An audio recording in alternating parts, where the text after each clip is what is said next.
The exhibition departs from a public artwork that was developed in the last 2 years, but the works that are now at the exhibition, they are independent pieces. So I try to make a show that is not just a process-based exhibition, but that all the works have their own presence and their own strength within the gallery space. So it's about my working process and the materials that I use, and also there are a lot of pieces that came out of this process, but they stand on their own.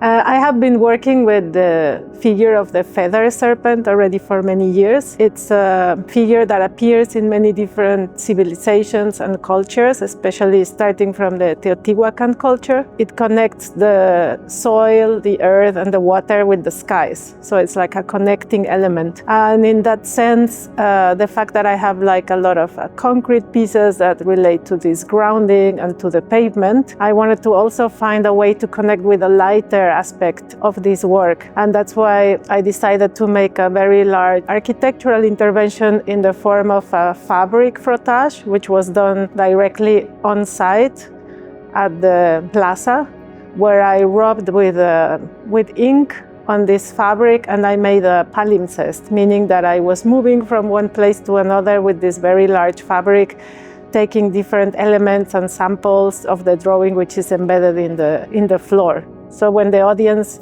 arrives to this exhibition, they can experience like a lighter and a more kind of mixed up version of the architectural piece on concrete. The first time that I started to work with this specific depiction of the feather serpent was in San Francisco in 2016. It was because I got to know a story of how many of these motifs, which were part of a palace in the Teotihuacan archaeological site, were looted in the 60s and in the 70s. So they were chiseled out from the walls. They were taken out and they were sold on the black market to many different collectors and museums. So now there are a lot of museums in the world that have fragments of these murals. And a very famous piece is in the San Francisco Museum, in the Young Museum, and that's where these pieces come from. There were also other depictions that are now in Mexico City, and so I started to rework this motif and to make my own versions of this drawing over the last 10 years. So the project has also a very close connection, not just with humans and with archaeological remains, but also with fossils and with non-humans, because in this part of California, where they had the tar pits, there was also like, when they were digging the site to build a new construction, they found like a lot of fossil remains. So the work that I did is also an homage to all these species which still exist or which have disappeared already, so that we all inhabit this territory somehow.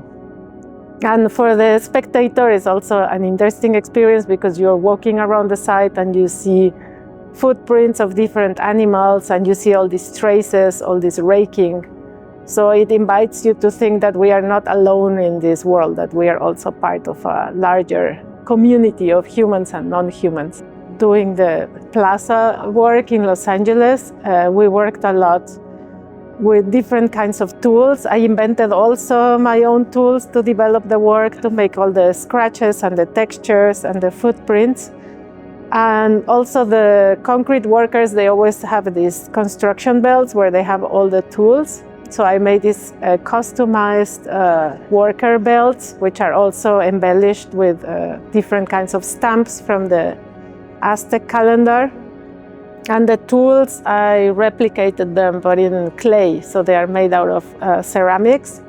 So they have this fragility, and they have also the marks of the labor of the people who were using them. And I also added the footprints of the different animals also as tools. So it's also a kind of collective working tool kit for marking the landscape.